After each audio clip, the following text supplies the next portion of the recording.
got a big announcement. thegoodlifeshop.co, the official merch store for the show. You can get t-shirts, sweatshirts, you can get pint glasses, coffee mugs, phone cases, and there's a bunch of different designs on there that I've created myself. Everything that's on there, I've created myself. And yeah, you can go on there. It is now live. You can go on there and get some of whatever you need because it's on there. Right now, through the end of the month, if you use the discount code GOODLIFE, you get 10% off of any item in the store. 10% off of any item by using the discount code GOODLIFE. At thegoodlifeshop.co. It'll be in the link down in the description. Check it out.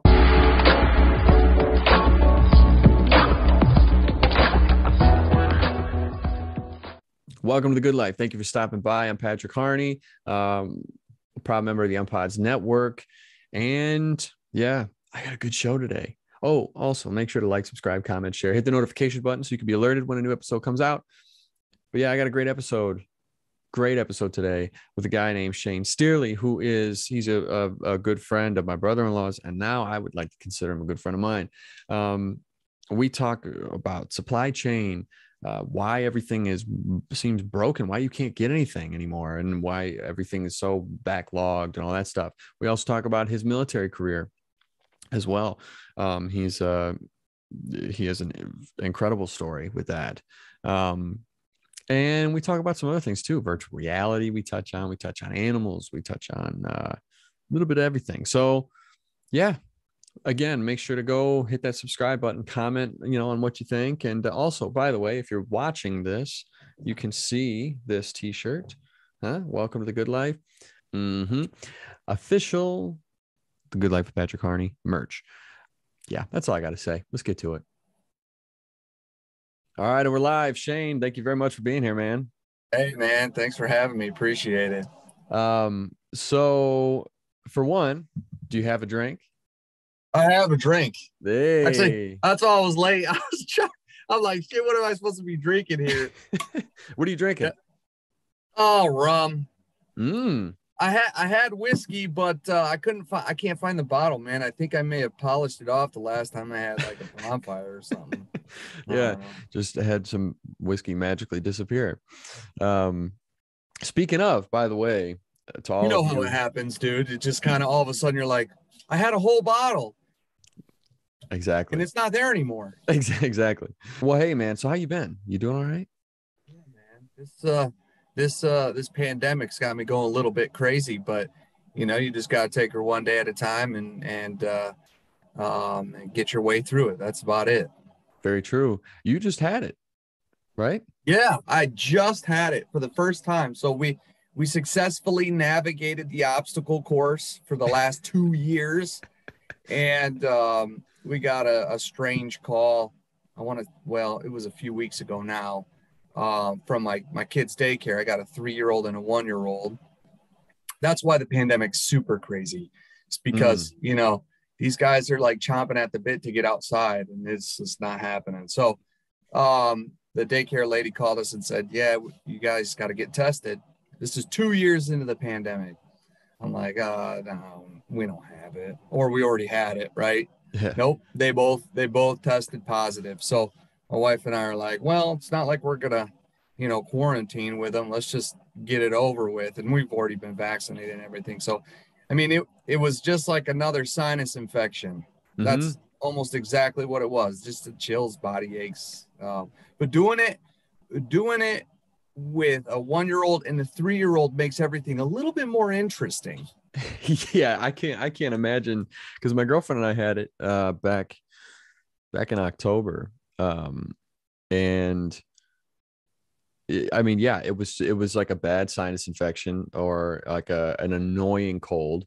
Yeah. Yep. But I couldn't imagine having to deal with 2 little ones at the same time, because one, they're not feeling good, and right. Kids, they don't know how to really deal with sickness, especially when you're only 1 or 3. So everything's amplified. You're not feeling good, but you have to take care of them. Well, long story short, the house didn't burn down. We made it through. There you go. There may or may not have been some holes put in walls. No joke. Like my 1-year-old put a hole like that in my wall, which how do 1-year-olds have that much power? I'm not sure about that yet, but so yeah, I had to do a bunch of fixing of that stuff. But yeah, man, it I mean, it sucked. Don't get me wrong, it wasn't fun, but yeah, we're back on the mend and through the worst of it. Yeah. I remember when we had it, it was such a pain. I mean, for one, yeah, you know, we had the fevers, and my girlfriend had the body aches bad, and her hips in particular. But I mean, other than that, though, it was the fatigue. Yeah. That was what got me. But we got so sick of being cooped up that we decided to go for a walk. You know, after the fevers and everything were gone, we decided to go for a walk each day.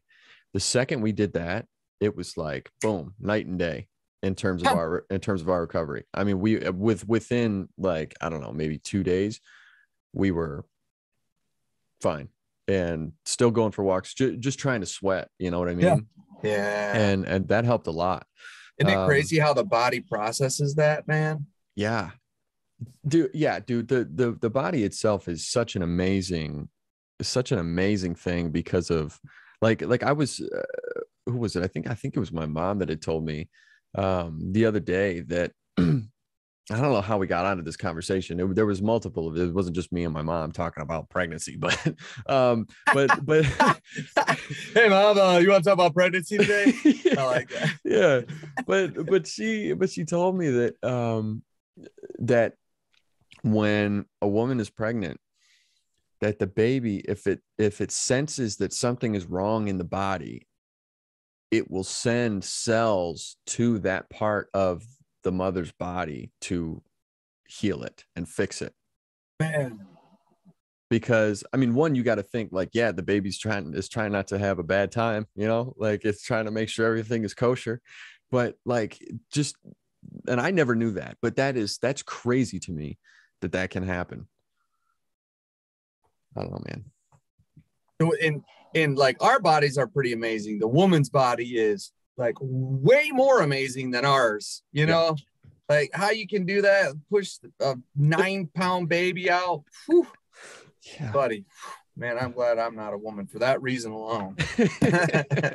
yeah, you're not kidding. So how was your holidays? You have a good holiday season? It was good. It was, I mean, it was good. Usually, like for our holidays, we typically, my wife's from Mexico, so we'll typically like spend some time with her family down in Mexico, you know, enjoying some nice warm weather. Even though coincidentally we're talking right now, and I just got a video from my sister-in-law where it's actually snowing in Mexico, so that's a little bit weird. Exactly sure how that works, but we didn't do that this year. Just trying to keep it kind of low key. You know, wanted to get some time off and some time to fix the holes in the walls that the kids created. Yeah, so and it's, when you're in like kind of in the supply chain, life is really hard. It's 16-hour days, and they're brutal and relentless at how many issues that are going on within the global supply chain right now. So between that and the kids and then the COVID, it was like, man, we needed a couple weeks break. So yeah, it's been a trip. Man, but it was good. I mean, the holiday season was good. Got to spend some time with some local family here, but we didn't do our usual head to Mexico thing. So hoping we'll pick that back up next year. Yeah. What about you? What'd you do? Well, we had like 3 Christmases this year, because of the way everything works out. So my girlfriend's family, they always do their Christmas on Christmas Eve. Well, so do we. Well, my girlfriend, we do too, man. That's crazy. Yeah, and so Taylor, she works at a nature center, and she oversees and takes care of like 75 animals that can't be released out into the wild themselves anymore because they've been injured or they have a mental disability or whatever. Well, they have to eat. So she had to work Christmas Eve. She had Christmas Day off, but she had to work Christmas Eve. And so I actually went in with her to help her get everything she needed to get done so if we could get out soon enough. But it was nice because my Christmas got moved to the day after Christmas. And you got to mess with all those animals? Yeah, dude. Hey, so can you tell me like the coolest one? Oh, the bobcat for sure. They have a bobcat named Zeus, and he is, oh, dude, he's dope. He is awesome. Wow. And he's so what happened with him? So his story is, somebody had him as a pet when he was little. Yeah, don't know how that happens. And they declawed his front bobcat. Yeah, exactly, right. They declawed his front claws. And then when he got too big, they just released him. So they found him. There were like authorities, whatever, found him roaming around Ann Arbor. And he's like, what's wrong with people? Dude, I have no idea. And if he had his front claws, like he would be able to be released. He's that wild. I mean, he's like Taylor. She can't go. Obviously, can't go in there with him. But there's like 2 doors that separate that have to close and lock for her to go in there, bring his food and water, and he has to be on the other side. Yeah. Because he is fast, dude. Is he mean? Like, was he hissing and like? No. So he's trained really well. So it was really cool to watch her feed him, because they'll feed him like dead chicks or, dead birds or whatever. And she'll feed him through the fence. She can get him to sit. She can get him to climb up onto the fence. And then she can also get him to paw. So she'll put her fist out and he'll just boom. He'll like paw her fist, like knuckle bump. And then she'll give him the food. And she can get him to lay down too. But they do have that like innate, wild, instinctive, flip of the switch, man. I'm not playing around with that thing. Well, he like if she doesn't give him his food quick enough, he'll like squeeze his paw through the fence and he'll start like batting at her and like trying to swat because he wants the food, because he gets so excited. But it's funny because he'll kind of mess with her, where if she's walking around his area, he'll like stalk her along the fence, and then she'll turn around and she'll be like, "Hey," and he'll like stop and he'll freeze. It's a bobcat, and it's kind of crazy to watch the games that they play with each other. But was he ever like, was he ever looking at you like licking his lips? Like, at all times he has the look in his eye like, if this fence wasn't here. It's just how he is. And it's funny because she said that sometimes, so with these animals, they have to have a lot of engagement and enrichment. And so they'll put his food in this, like, like those toys where like it's like a plastic ball, it's got holes in it. Whatever. Yeah. So they'll put his the food dog in treats in the exactly. And so they'll put his food in that, and he has to try to figure out a way to get it out, and if there's just like a leg poking out, boom, he's got it. But sometimes they'll put live mice in there.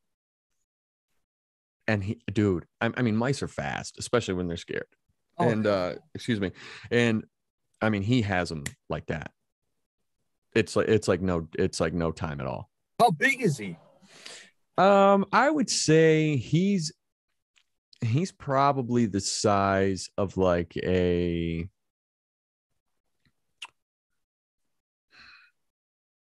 say he's probably the size of like a medium to large size dog.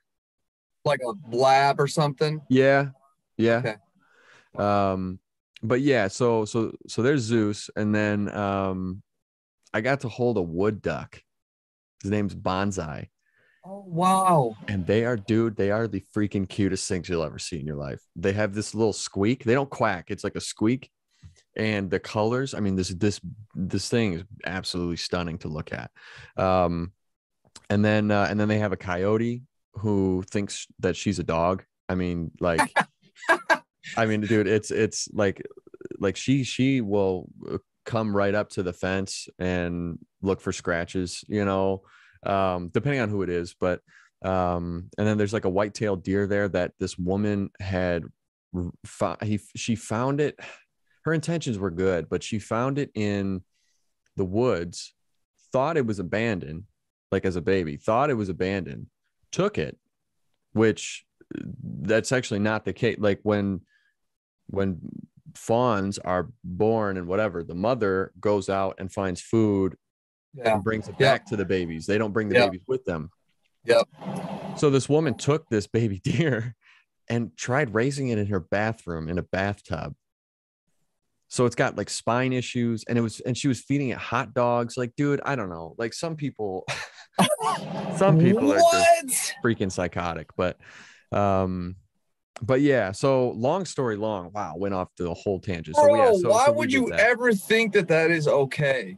Oh my God. But I don't know, man. Like why then you would have to ask the question, why does anybody think 90% of the stuff they do is okay? That's fair. You're opening a huge can of worms there. That's for sure. Mm-hmm. God dang. But yeah, man. So if you ever want to go see some of those animals, it's at the Howell Nature Center. You take kids there? Oh yeah. Oh man. And it's like, dude, have to do that. It's like $2. What? Yeah. I think you said Howell? Yeah. But yeah, man, they got some cool animals, dude. They got some really, really cool animals there. Bald eagles that are crazy. My kids love animals. Yeah. My kids love, like to the point where, we're having a bonfire, having a bunch of friends and some family over, and my kids, it's pitch black out. We're having a bonfire, right? It's pitch black out. My son finds this freaking toad. It's the size of my hand. And he just cradled that and like held him like a little baby with his little head poking out the front.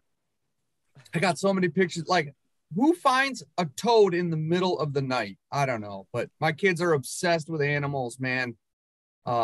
We go out behind my house and look for deer and geese and ducks and stuff like that. So they love animals. They would love to do that. Yeah, dude. When the spring comes, because a lot of the animals are inside, for the winter. So there's not a lot of animals out in the park right now. But yeah, man, that it's a great place to take your kids, because there's and it's all Michigan native species too. That's cool. So it's all, so you could tell them, well, this is something that you may see out in the, out if we're out in the woods or whatever. They've got a raccoon named Rocket who's crazy and he gets the zoomies whenever she brings in the food, and so he'll just start running all over the place and jumping all, gets crazy. And they've got, opossums, and they've got a red fox named Vixen, who's like 16 years old. She's like the oldest animal that they have there. And she's like the sweetest thing too. Like she'll come right up to the fence, and yeah, it's really cool. But the hawks, the red-tailed hawks and the bald eagles, those boys are like intimidating, dude. Serious. Yeah. We have one behind our house, and I have deer cameras out there. Mm-hmm. I don't know if I should be saying this, but I had a groundhog problem. Still do have a groundhog. Oh yeah. And they were burrowing down beside my house, and like I was getting cracks in my foundation. Anyway, so I exterminated a groundhog, and this eagle came. Dude, I had my trail cam out there, and this eagle came down and swooped up this groundhog. I got it on camera. That's cool. It was sweet. Yeah. I texted it to my buddy. He's like, dude, you got to send that in. That's like, you got one where he's like this with his wings, how they, when they're coming down, right, they're doing, trying to create that negative whatever so that they don't slam into the ground. Yeah. And then there's another one where he's looking up at another eagle, and you can see the other eagle up above him. And then there's another one where he's just like, sitting there all pretty and pecking at him. at the groundhog. So, Dang. man, those things are majestic, though. Yeah. Well, did you know that they're so bald eagles, and I think red tail hawks too, their grip strength, they can if they it's called footing. But if like they can break your arm. What? So their claw strength or their talon strength is up to 500 pounds of pressure. And what happens is when they clinch down, if you try to squirm out of it, it'll lock. Their claws will lock. So it won't go anywhere. So like you could kill it and like it would still be locked in place. So essentially you got to cut the claw off if you want to get free. Either that, or you have to just like be super still and then it'll let go because it knows you're not a threat, you know. But imagine like it just snapped your arm and you trying to stay still. So it'll like, dude, that's the part that stresses me out when she works with them, because it's like, so I hunt behind my house too. Mm-hmm. It's a state wetland area. And there have been countless times where I've seen there's a red-tailed hawk out there. There's a couple owls, and then there's this. I want to say it's a younger one, because even though the picture that I have is a white-headed bald eagle, the ones that I've seen out there they don't have white heads, so it's like an immature couple of them. But you hear that it is a distinct, like you know, that screech, scream, call, whatever you want to call it, of an eagle, like that. Yeah, actually, did you know? So those aren't eagles. Those are red-tailed hawks. Anytime you hear in a movie or whatever, and you hear that bald eagle sound, that bald eagle sound, it's actually the sound of a red-tailed hawk, because red-tailed hawks sound a lot more majestic. A bald eagle's screech is the most like ear-piercing, awful sound you will ever hear. I didn't know that. So maybe, well, for sure, the picture that I got is a bald eagle. Like, yep. But maybe all the other ones, and I like, you know, the red-tailed hawk, it's pretty distinct. It's got that reddish on the very tail end of the feathers. Yeah. So it could be that too. But you're sitting out there hunting for deer and you hear that, and you like immediately the hair stands up on your neck and you start looking around like, is this like one of those movies where the hunter becomes the hunted? You know, they just snatch you up out of the tree and just fly off with you. Damn. It's like Predator just waiting for you. Yeah. And so you think you're being all sly out there, and immediately you get this feeling where you're like, maybe I'm not the baddest dude in town. Yeah. My, you know, shotgun or 450 Bushmaster sitting out here. Well, and you got to be careful with owls too, because they have their talon strength is 400 pounds of pressure. They can squeeze up to 400 pounds of pressure. So you got to be careful with them. And what's crazy, what is it? I think, and I'm regurgitating all this from what Taylor has taught me, but I think it's a barred owl, BARRED owl, that when they fly, they're silent. You can't hear them at all. They make zero sound when they fly. So imagine just being out there and just, you know, and just like getting whooped, and you have no idea where it's coming from. Yeah, man. So yeah, you gotta be careful with them too. But they're pretty docile. You know, they don't mess with people really. Well, hey, so you mentioned before working in supply chain, and that was part of the reason why I wanted to have you on, was because, well, tell everybody what you do exactly. So, supply chain sounds pretty unique, specific, but it's really not. And literally every industry has their own rules and processes for their own. Everybody has a supply chain. It doesn't matter. Even if you're in the services sector, like selling car insurance, everybody has things that they need in order to operate right. Obviously, I'm assuming everybody's aware of the micro, the microchip shortages from the automotive world kind of experience, but it was way deeper than that, right? So it starts there. And I mean, there's all sorts of things that were shortages. The Texas freeze last winter created a bubble in the foundry network. So it was difficult to get, aluminum, steel, plastics. It was difficult to get, wiring harnesses. It was difficult to get anything, right? And the companies that kind of sifted to the top were people who did a good job with risk mitigation and controlling their risks. So I'll give you a couple examples. Typically, like when you source, so just talking about supply chain, right? Typically, when you source something, you'll have one, sometimes you'll have two different sources, depending on the risk of you running out of that.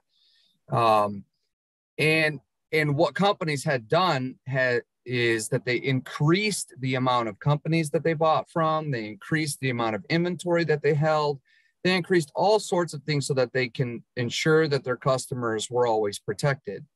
But for example, we had the company that I was working for, we had some handles of doors, which you're thinking, okay, that's got to be pretty stupid simple, right? Wrong. All of the inner workings of those doors and the latch mechanisms, the key tumblers and all that stuff are all made in China. All of them. So it was difficult in the first place to get them. And the company I was working for at the time didn't necessarily do the best job of risk mitigation. So they were single sourced to this company. Oh, man. And as a result, there was a big impact to our production and our ability to get the customer what they wanted in the time that we had agreed to get it to them. So, I mean, last year was kind of an anomaly where it didn't matter. It seemed like it didn't matter what it was. We were running out of it. Yeah. Well, I mean, the amount of times that I would see, like there was, what was it? There was at one point, just even in the fall, I remember, I was working at, well, I still am, but, so I bartend and serve at a pub in Howell as well. Just for some extra, cash on the side. And, I remember they had gotten a wine order in, and there was a bunch of wine that wasn't coming in. And I'd asked them, I said, how come? I asked my manager, I said, how come we didn't get, like, we only got like half our order? And they said, well, there's still a shortage on glass. And I was like, what? Yeah. And they're like, yeah. And cork, you never hear about it, but the material that they make the corks out of is very difficult to come by, man. And there was even a point where there was, I had heard on the radio, there was a chance of having a chicken nugget shortage. And I'm like, that's real. What? What?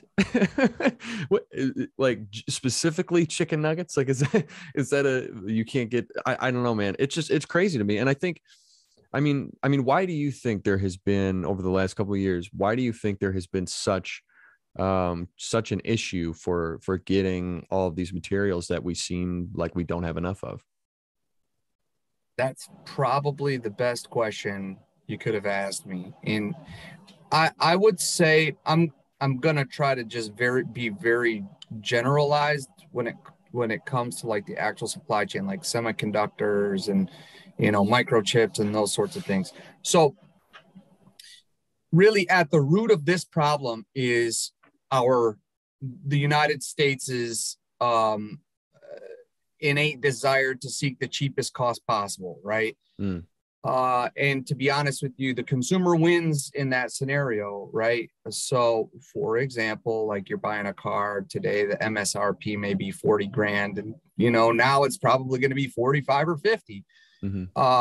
So there's a ton of components that are sourced internationally as a result of, like, a couple good examples is semiconductors, door handles, processing rubber is very difficult. Making wire harnesses is very difficult. So there's a lot of these processes that where the United States will purchase a lot of these components internationally. And that really honestly is the root of what I think the problem is, because you can source things internationally, but there are so many underlying factors that you have to be careful of when you're doing those sorts of things to give your, so like to give your customer the best, lowest overall price and to give you the best profit margin, right? Mm-hmm. The problem comes when there's all sorts of things that can impact the supply chain. Right now, what's going on, it's not just a chemical fire that happened at a plant, and the chemical fire made it so that they couldn't create semiconductors. And then they couldn't create semiconductors, so there's this massive shortage. But that wasn't the only thing, right? That was just the thing that that was the horse that led the race. There were so many other things that were kind of going on behind the scenes. And so I'm going to kind of just list off some of the things that just off the top of my head were causes of why we were missing components. So I know a plant in Vietnam that shut down for 6 weeks. There you go. 6 weeks. I don't have 6 weeks worth of inventory, right? May have a couple. So they shut down for COVID. They had a ton of people that apparently died from COVID. So they had worked at trying to replace a lot of those people, and they were just very senior, very tenured people that they needed to run presses and big machines. So anyways, that was one scenario. Another one is, the next thing you know, there's 76 freighters sitting off the coast of out in Los Angeles or whatever, waiting for a dock space to unload their cargo, right? And then you have this, at the same time, you have a massive truck driver shortage. At the same time, you've got multiple suppliers, right? And then you've got, the Texas freeze that happened last wintertime, which is actually I think it's happening right now again. Yeah. But so you add all those things on top of each other, right? And the next thing you know, you've got big issues. I've been privy to, to tariff issues. All of a sudden, kind of back in the Trump days when we were kind of going tit for tat with China about what they were going to tariff versus us tariffing. Well, people, all of a sudden, it didn't make sense for us to pay a 25% tariff. So now people are looking locally again for local sourced material. And it just didn't exist in the volumes that it exists coming from China. So, there's government implications, there's supply chain implications, there's weather implications, there's manpower implications. Every single one of those things had actually added up to create almost an unreasonably large problem for companies to not be able to continue to produce. And really, the companies who did it well were companies that had invested in their supply chains. They were multi-sourced. They had significant amounts of inventory. Instead of just chasing semiconductors that were through Vietnam because they were $2.95 a piece, they would have that is their primary supplier. They may have another supplier in Mexico. They may have another supplier in Germany, right? So they had multiple options. And yet, at the end of the day, it was more expensive for the consumer. It was more expensive for the manufacturer, but they got through it, right? A lot of the companies that didn't get through it are the ones that didn't do a good job with understanding the risk of their international sourcing and then trying to put good, robust plans into place to make sure that they control that risk. So that's kind of, that's my supply chain 101. It sounds very niche, very small, but it actually, especially in the automotive industry, it covers the purchasing and the acquisition of the material, the long-term contracts of it, the logistics of it, moving from point A to point B to point C while it's gaining that value. It goes from a piece of raw copper to a copper tube, and then from a copper tube to a cut length copper tube, and then it goes, and it gets a couple of shutoff valves installed on it, right? So as it gains value through the process, and then it gets to the final customer, it's still, the supply chain is still not done, right? So the supply chain covers, at the end of the day, when, let's say the fire truck or the Amazon truck or whatever the vehicle is at the end of its life, right? It's the recycling of those back into the supply chain for the recovery of the material. So it's kind of a cradle to grave thing. And the supply chain really has implications across every single one of those steps of the process. And to be honest with you, each one of those steps is experiencing kind of groundbreaking issues right now. But like I said, go ahead. Well, I was going to ask, because you mentioned some of the factors that that go into it, is like government issues or weather issues, or even labor. Labor, I guess not so much, but aren't government issues, weather issues, aren't those things that have always kind of been there, and they're things that are constantly maybe potentially creating an issue? Why is it so much different now than it was before COVID and everything? So I'm going to explain that. This is opinion based at this point. So, okay. I mean, if you think about it like this, your opinions doesn't matter, but think about the political scene. Mm-hmm. Okay.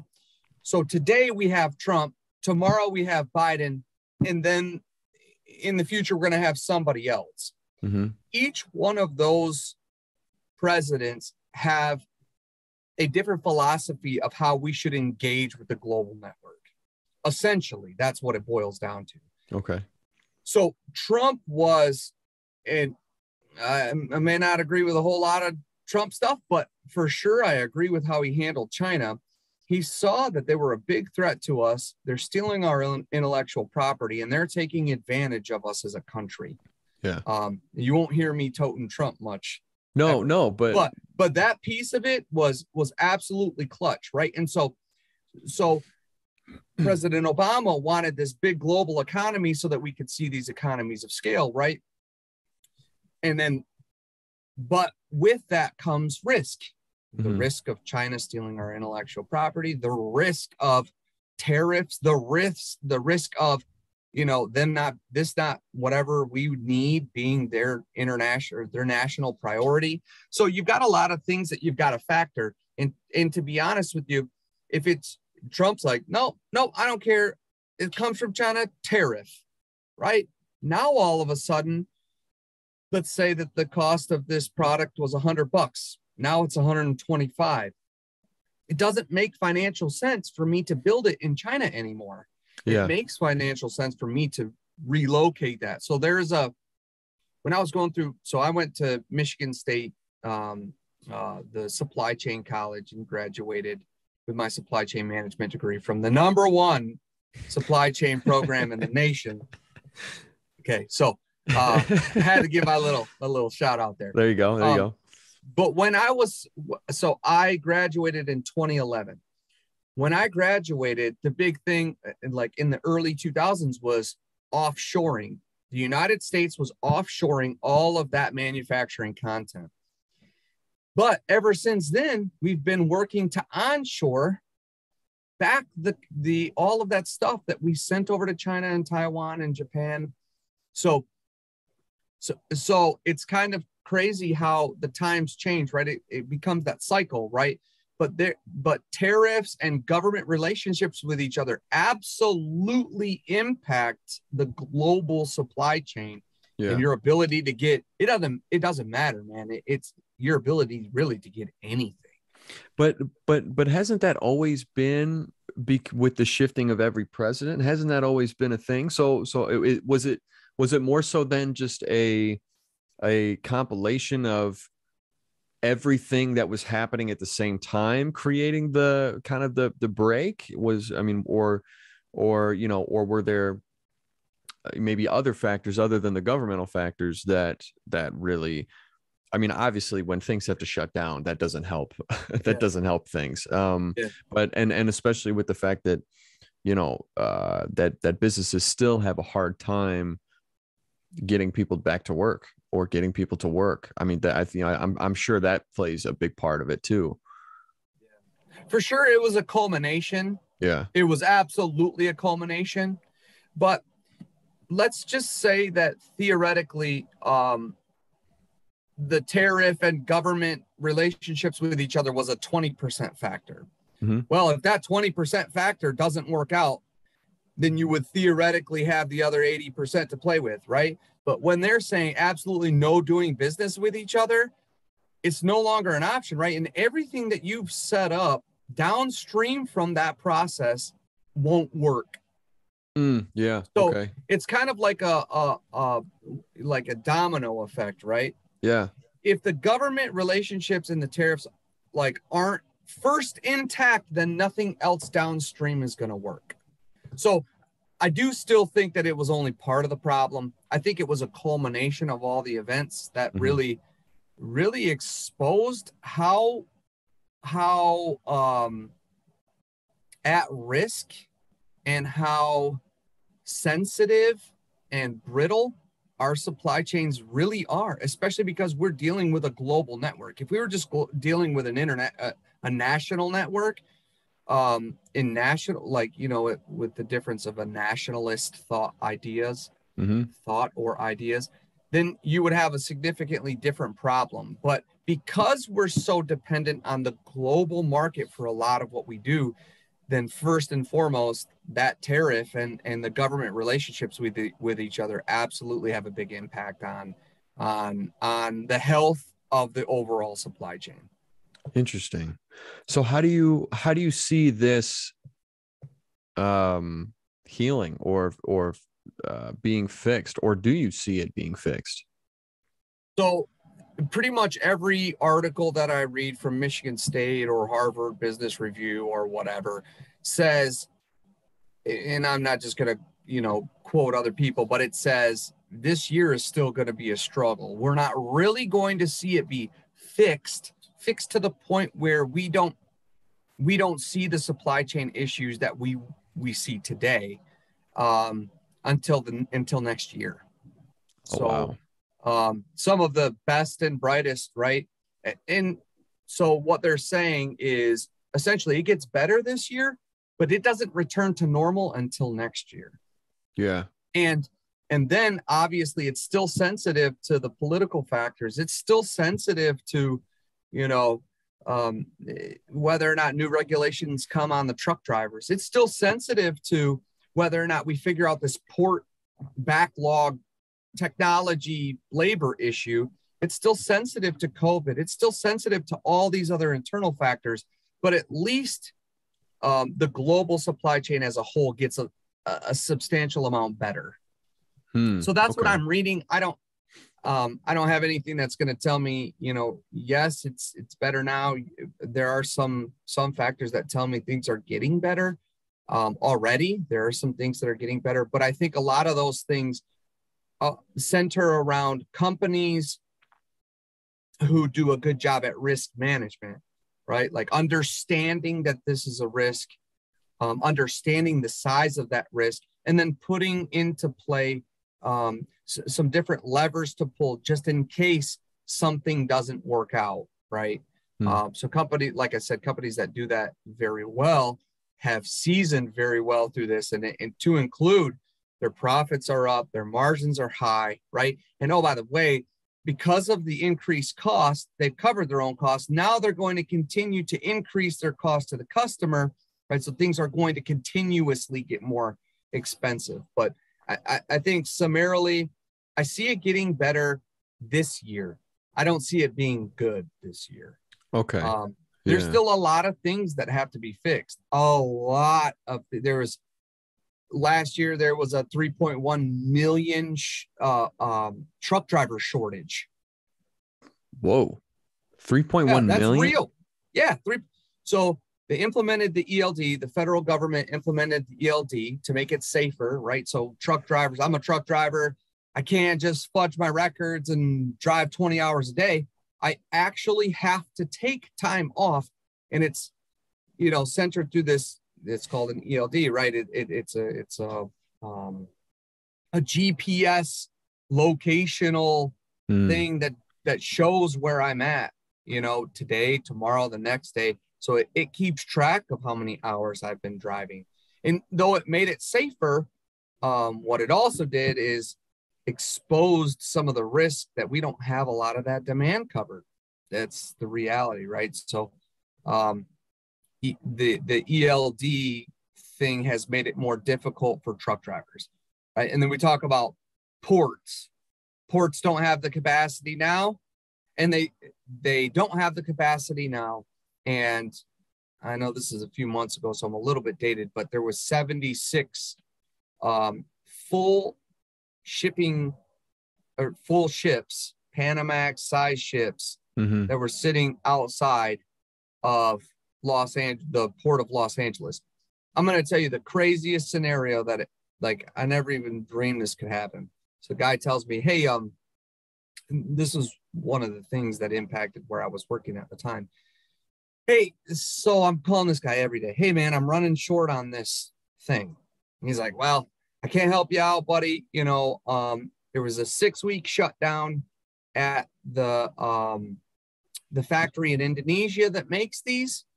And so, unfortunately, I'm not able to get them to you.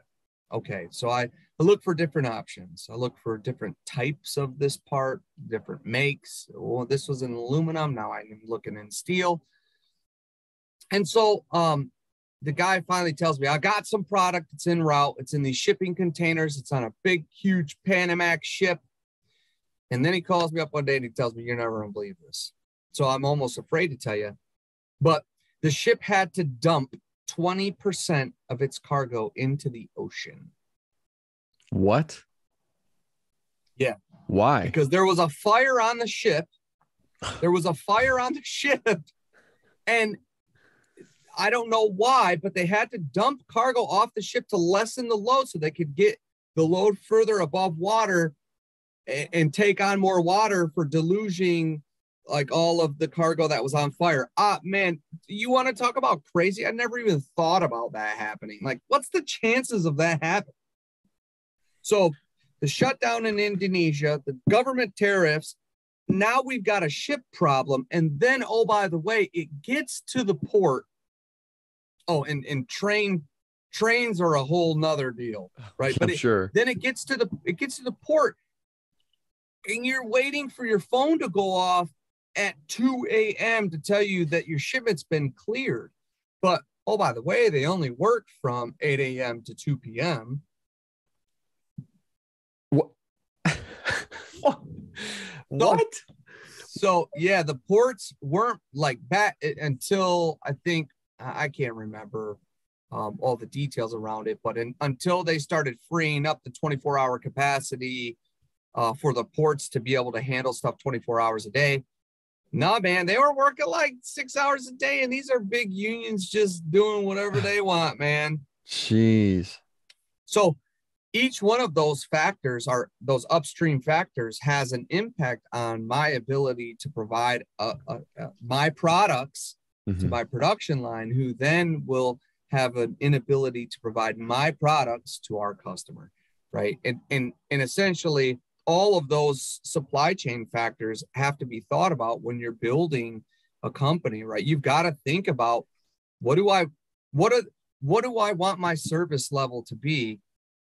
And I have to understand the upstream risks about semiconductors and harnesses and copper and, rare earth metals for batteries, lithium. And I've got to understand what those risks are, and I've got to accommodate for those risks up front. If I'm not doing that now, knowing the last 2 years have been an absolute nightmare for the supply chain, then it's a recipe for failure for sure. Man, that's insane. So why?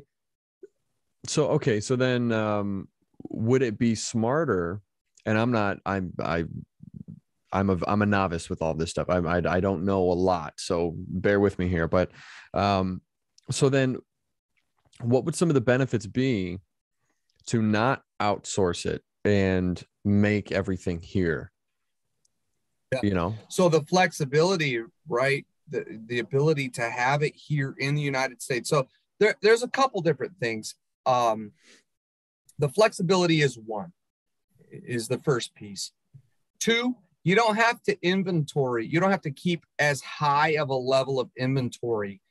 So for example, making it in China, it's going to take me 6 weeks to get it. So I'm going to hold 6 weeks or maybe 8 weeks, right? Let's just call it 6, just for example's sake. It's going to take me 6 weeks to get it. So I have to guarantee that I'm going to hold 6 weeks worth of inventory here. So I've got the flexibility piece. I've got the inventory control, the cost of working capital. So 6 weeks worth of inventory costs me money, right? Mm-hmm. I've got $1 million tied up in my inventory right now because my stuff is sourced internationally. Well, I don't have to have that anymore. But because the labor rate in China, the average labor rate, I haven't done this for many years, but when I was going through this before, the average labor rate in China at the time was $214 per hour. Wow. So you got in the average labor rate here, right? Let's just use, minimum wage at this point, which is increasing. Let's just call it 10 or 12 bucks, right? So 5 times the cost to make it here than it is in China. Well, if I'm having to sit on $100 million of inventory, it doesn't make sense. It doesn't make sense to source that stuff internationally, right? It would make sense to source that stuff, internally in the United States, or by the way, Mexico, they're not that far away. I don't have to hold 6 weeks. I have to hold 2 weeks worth of inventory, right? Which is maybe now $25 million worth of inventory. And I still get the cheap rates. It's not $213, it's $450 an hour, right? But it's still better than the average labor rate here in the United States. So that's kind of why it happens. People are seeking that total cost, the cheapest total cost of ownership for building and selling their product. But a lot of companies didn't factor in the fact that, oh, by the way, Trump could call up and say, oh, now you got a 25% tariff, or hey, now it's not 6 weeks, it's 8 weeks. So your $100 million becomes $140 million. Now you've got all of your capital. It's already invested. You can't invest in your business because you've got so much money tied up in your inventory right now. So there's a guy that actually puts together like this whole equation. And he used to be one of my professors, and he came from Michigan State. But long story short, it's, understanding your risk, understanding your inventory costs, understanding the labor margin, right? And it's doing an entire business case around your product and saying, where does it make sense to build my product? Understanding all of these underlying cost implications. And there's a lot of, in the 1990s, early 2000s, there was a lot of outsourcing to China. In the 2000s to 2010 and beyond, it was taking stuff from China and moving it to Mexico. And now there's even yet another effort to understand what that looks like and move some of that content to the United States. Semiconductors is a perfect example, right? Because they can make them for $1.15 in Vietnam, and our cheapest cost of making that same product is $35, right? Significantly different. Significant. And that's why we source it there, right? So, but that's okay. Now we understand the risk. So not having an internal source that helps you mitigate that risk, it won't, companies aren't going to thrive if they don't figure that out today, nowadays. Is it possible, at least long term, like say everything that we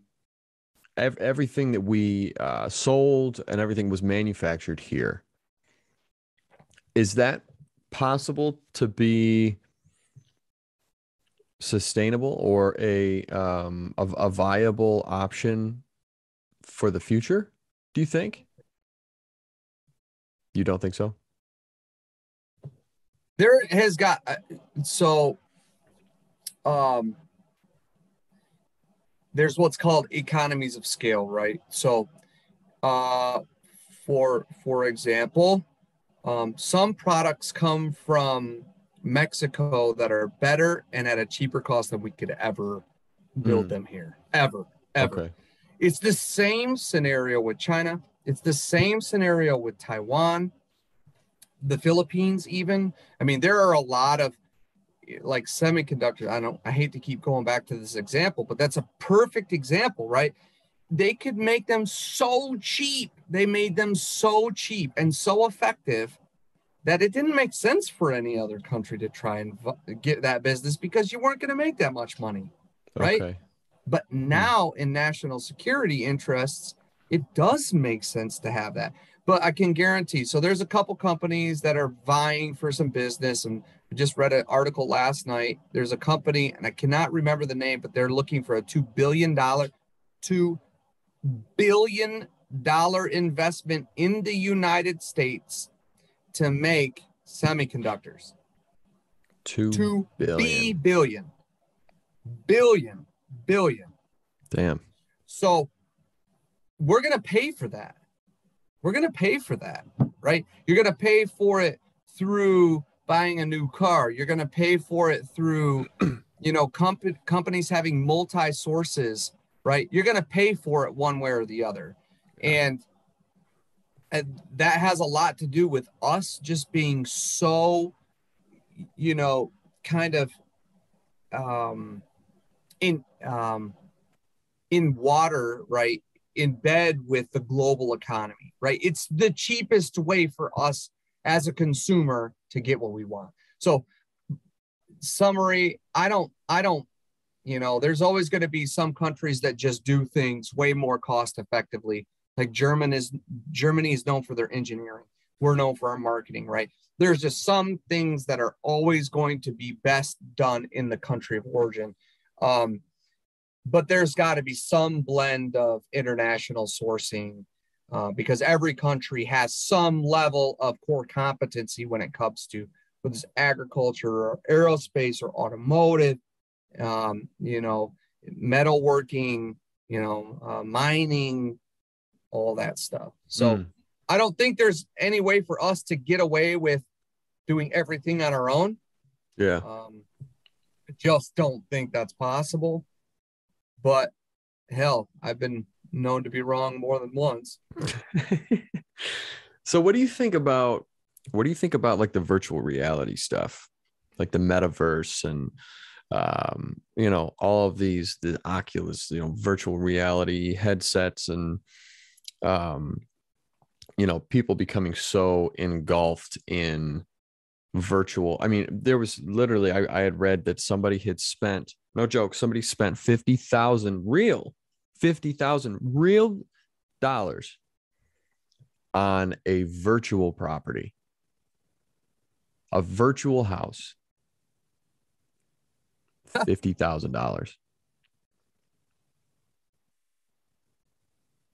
So what do you think about all of that? All of the, because ultimately the way I see it happening is people get, because in those worlds, you can be whatever you want to be. You can have whatever you want to have. You can do whatever you want to do. And there's no real consequences. So for all those people that hate their life and think that, things are just poor for them and everything's bad, I feel people will start spending more time in that than they will in the present day. How will that affect the economy, and how will the economy change, or how will the economy have to try and adapt to all of this virtual commerce? Well, think about it like this, and I don't have a straight answer, a silver bullet for your question, but I see the same thing, right?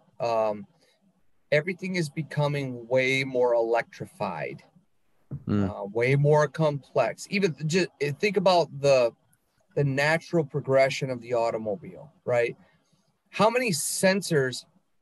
Oh, I was listening to NPR radio one day, and the guy said the average car has 180 semiconductors. Like Wow. 45 microchips, right? Like, so I think that's the drive to virtual reality, the drive to electrification, the drive to those sorts of things are going to drive a lot of demand for things that are really, quite frankly, not built in the United States. But there's so many people that are so unhappy with the way that things are going, not just in the United States, but, you know, think about Russia is on the cusp of war right now, and China, right, with their Taiwan issues and everything else that's going on, that maybe virtual reality could. I cannot remember. There's a movie that focused on that whole idea of people are going to turn to virtual reality because living in this real world sucks ass. Ready Player One. Yes. Yep. Yes. And so do I think it's a reality to that reality? Not anytime soon. Do I think that it's become that it would absolutely be preferred? Yeah, man. I mean, think about it. What's sad is that there is the potential, and it almost seems like it's a realistic future that Ready Player One will no longer it won't be a movie, it'll become a documentary. Well, think about it. Like, we're wired as humans to want to have things and do things that make us happy. Mm-hmm. Right? So think about everything that makes you happy, right? You're wired to do that. Now, if, you know, you live in this life, only 50% of the time makes you really happy, but you put on that virtual reality thing and 70% of the time now you're you know, happy, then you're much more likely to turn to that on a more frequent basis. And then think about how over time that just is going to become the 100%, right? So, man, there's absolutely a possibility, dude, that may be, you know, where this turns it, which just blows my mind. If that blows my mind. Yeah, it's honestly, it's scary, I think, because you still have to live. $50,000 on a virtual property. Man, how much money do you have that you're going to spend $50,000 on a virtual property? Come on, dude. I'm trying to get a movie made. I could use that $50,000. You know what I mean? Like, that's real world. Actual stuff. Movie. Yeah. An actual movie. Yeah. I'm hearing you, man. It's great. It's scary. Because ultimately you have to still live in the real world, no matter what. You have to take that Oculus off, or you have to get off of your computer, and you have to live in the real world still. And so, yeah, man, I don't know. It's the whole, I almost feel like the whole saying, not to sound so like bleak and just like depressing, but that saying of like the future is bright. Is it? But think about it like this, you know, maybe the future is bright because it includes virtual reality and you can make it bright. Have you seen Vanilla Sky? Dude, you should be on the marketing team for VR. You don't think the future's bright? Maybe it is bright with virtual reality. Yeah. Make your future bright. Dude, have you seen Vanilla Sky? Oh God, it's an older like Tom Cruise film, but it's like you come to your end of life, and you can change how your end of life happens. What? So he gets all messed up in a car accident because Cameron Diaz does. Anyways, so he changes the end of his life story to be something much more positive, and it's a company that sells end of life positivity as a virtual reality piece. It's not reality, it's a virtual reality. And so he goes on like all these dates and meets, I can't remember her name. Not Catherine Zeta-Jones. Another famous lady, right? Yeah.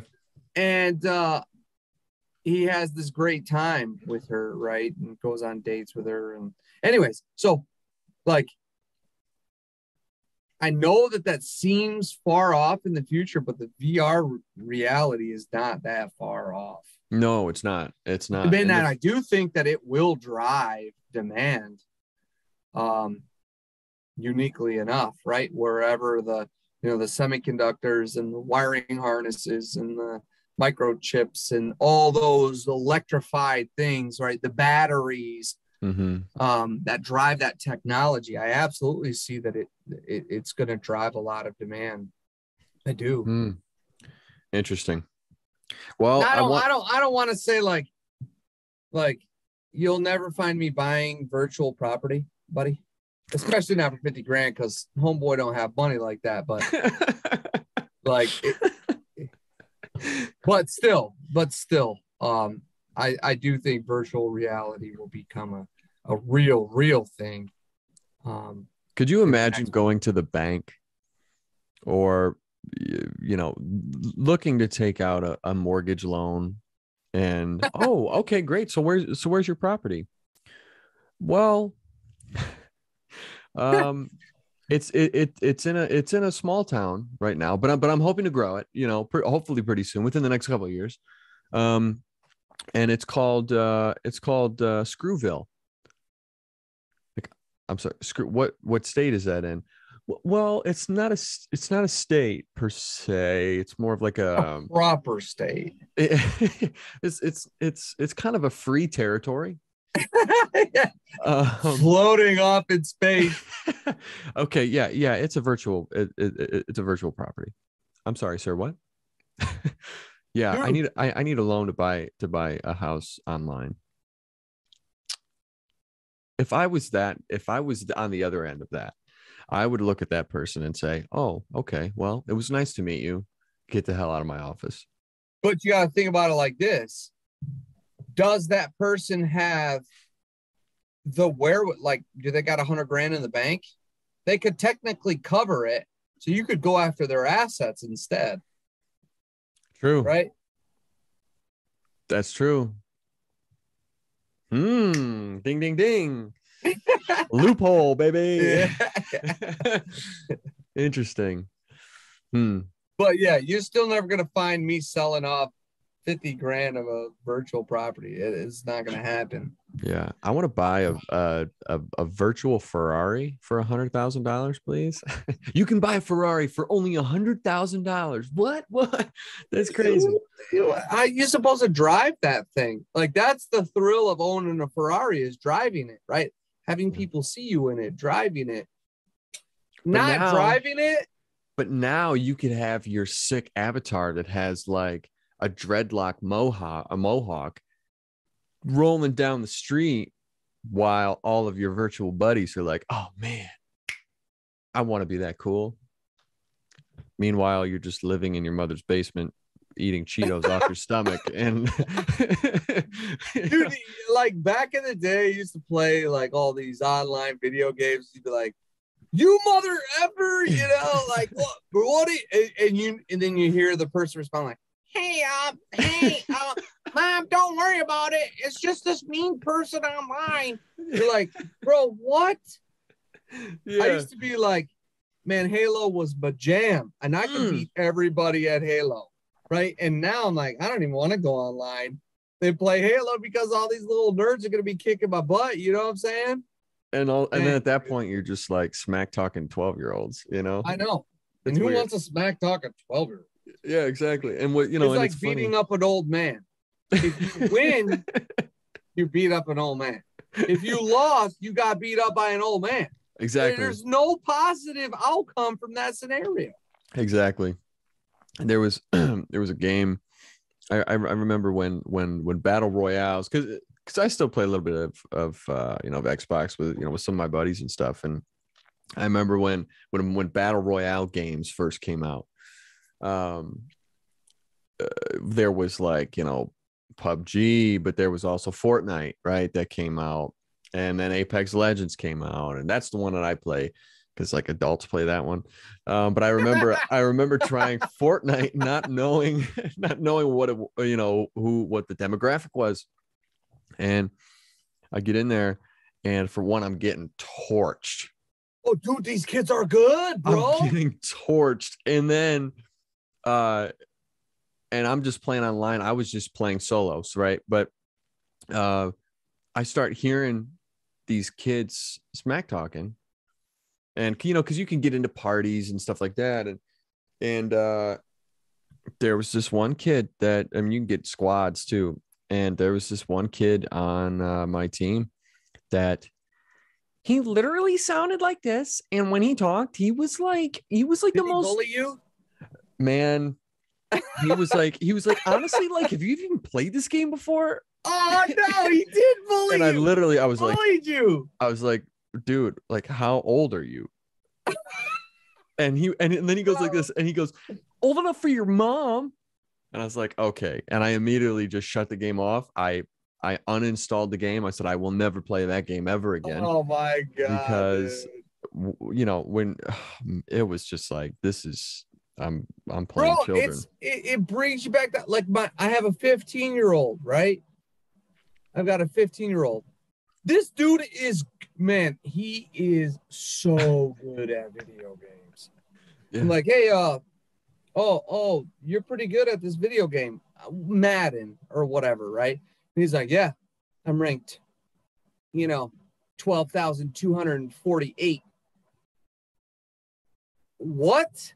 What do you mean you're ranked 12,248? What does that mean? Yeah. Yeah, out of the, 6,755,000 players, I'm ranked.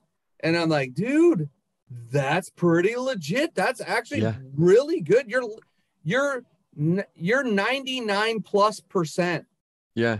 Well, and what's crazy too is like how much money people can make playing video games. Dude, you are not playing. Oh, dude, you could just be like a YouTuber and play the video game on YouTube and make $10 million.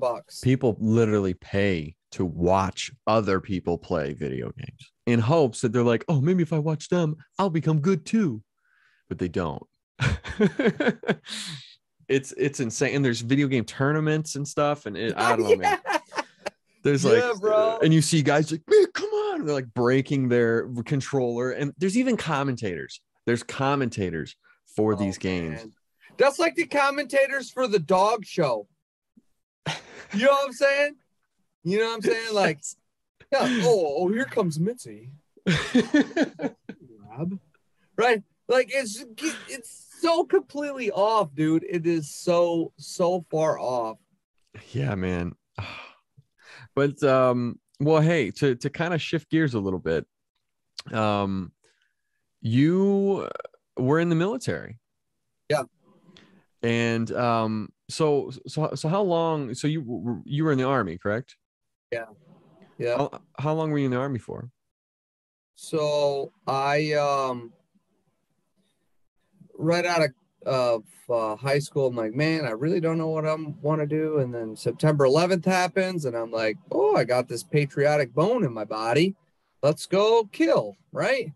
Until then you have to do it, and then you're like, yeah, I never should have done this. And I rethink this all the time. I've got a family history of they're heroes. None of what I've done has been heroic at all. But, my great grandpa was in World War II. My grandpa was in the Air Force, right? So I've got a rich history of, civil service. And then I joined in 2001. I was deployed. So I in February of 2002, I went to Germany. And then from Germany, I deployed to Iraq in 2002 to 2004 for the first fight. Well, not first. It wasn't Desert Shield, Desert Storm, but the first OIF fight with the Iraqi Saddam era. And then I very quickly decided, oh yeah, there is nothing pretty in war, and I don't want to do this again. So I got out. And then my job, so in the military, they have this thing called stop loss, stop move. They have to hold X amount of people in your job classification. And if they go below that, then they're allowed to do what's called a stop loss on you and keep you in the military involuntarily. What? Oh, yeah. Oh, yeah. And coincidentally, my job was a 13 Fox. So I don't know that this still holds the same water, but it's an artilleryman. And essentially, a 13 Fox goes out in front of a conventional army, and we call in close air support, mortar, artillery, naval assets onto the enemy from an advanced position. Okay. So I call it like people see it as like a scout. It's not a scout. It's a forward observer. Mm-hmm. So I'm a red leg artillery guy. I leave the military in 2004. And in 2005, the military comes down under a stop loss, a stop move for all 13 Foxes. And I have a 3-year active duty, 8-year inactive commitment. So I've met my 3-year obligation, and now I'm in the 8-year inactive ready reserve, and I'm a 13 Fox. Like, even more than the infantry, I'm going to be called back in. So I real quick decide I'm going to change my job classification to a military police officer. And so I did that. And 3 months after I did that, I came down on orders to go back to Iraq a second time. So the first time I was a 13 Fox forward observer. And I was in Camp Victory, Baghdad area, started off in Kuwait. The second time I was a military police officer at a company level unit, and my job was significantly worse in terms of personal contribution and emotional toll. But my job, so I was in Bayji, Bayji is the name of the town. It's just south of Tikrit, so it's in Saddam Hussein's hometown area, and it's where the #1 oil refinery is in the country of Iraq. So you could, strategically, it's the place to hold. Yeah. So that was my second time, and then I actually got wounded in combat in 2007, and then I started processing out of the military. I got out of the military in 2013. So technically from 2001 to 2013, 12 years total in the military with about a 1 to 2 year break. So about maybe 10 years. And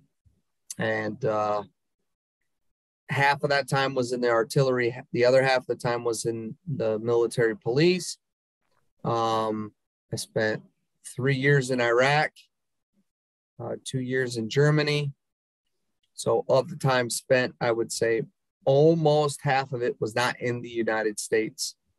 Yeah, it was wow. It was crazy. What are your thoughts on everything that happened in Afghanistan? That was it over the summer? Man. It makes me feel sick. It makes me feel so sick. What do you think could have been done differently, in your opinion, to avoid the basically shitstorm that became of it? So there is a guy, super professional guy, one of the most profound and proven, like, results oriented generals of my time. Like, you go back into the days of Patton and McCarthy and all these, like, just go back to any like military leader whatsoever, right? Mm-hmm. So and this is my opinion, mm-hmm.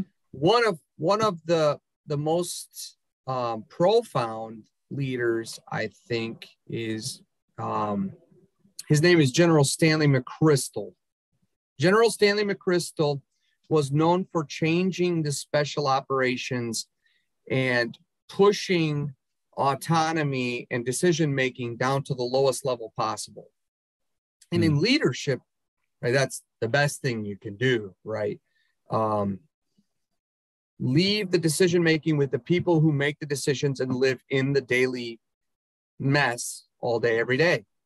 So General Stanley Mcchrystal was that leader, and he's a multi-published author nowadays. He talks about a lot of risk mitigation. So I know you've heard me talk about that in the supply chain side. But that also applies here. So we should have known better about that risk and should have known better our subjective terms.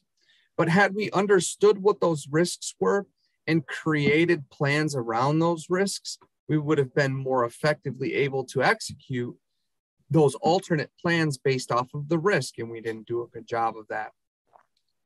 But that man so there's a couple different philosophies of Afghanistan and Iraq. When I went back to Iraq the second time, Stanley Mcchrystal's philosophy was to be out engaged in the public. You can't solve problems while you're sitting back at a base. You've got to be engaged. You've got to be there. You've got to be understanding and realizing and feeling and tasting and touching and hearing that problem. You got to be seeing it. Yeah. And I couldn't agree with that guy more. He was onto something. And is still onto something. I mean, the guy is just one of the most disciplined, best leaders I've ever worked for. And I didn't even work directly for him, but I felt his presence. So anyways, the guy's just a phenomenal guy. And he talks about risk mitigation. So what we could have done better in Afghanistan is understanding all of the other risks and then creating contingency plans for those risks. In case this happens, we will do this. In case this happens, we will do that. Right. And I don't think the military did an effective job at understanding, assessing that risk, and then creating contingency plans for that risk.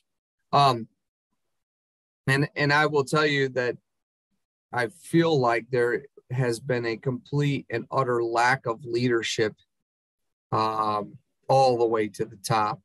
We're talking about human people. I mean, we're talking about people. Yeah. Right. People that have sacrificed themselves, their lives, their children, their legacies on being involved with the U.S. government. And we didn't do anything for them. Yeah. And I, the media is not great about, I feel like everything is constantly negative with the media, but the media is a joke. Yeah. Like they only share things that gets their ratings up. Right. So, yeah, man, dude, I don't even want to guess at how many people have died as a result. Like there was real world implications from Biden's decision to abandon ship. And guess what? Things are about long-term relationships. It's the same in the supply chain world, right? Do you think anybody's going to trust us now? No. Nope. I mean, it don't matter who you are. Like, I could work with you for 10 years, and then at the 10th year, I could be like, oh, sorry, Mr. Hardy. See ya. Yeah. I know that you're completely dependent on me for food, military, like, name everything. Protection. Like financial, economy, right? Protection. Name it all. But I'm just going to abandon you, right? And so the Biden administration is critical of Trump for doing the same thing, but they both have done it, right? And I think that's kind of where politics gets this company or this country all jacked up, right? We are not loyal to the people and countries and and and humans that depend on us, right? And we have sold them this bill of sale, Yeah. and we don't ever come through. What was sick to me was there was a report that came out that, and I'm pretty sure I heard Tim Kennedy speak about it. You know who that is? Tim Kennedy? Yeah. He was, I believe it was him. Don't quote me on that.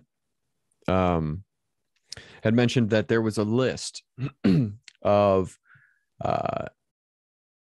people of Afghanis who had helped the U.S., helped the military, helped with intel, translator, work, anything to help us. I'd heard that there was a list that had gotten left, that the Taliban got a hold of and was going around finding all of these people to kill them or their families or their kids.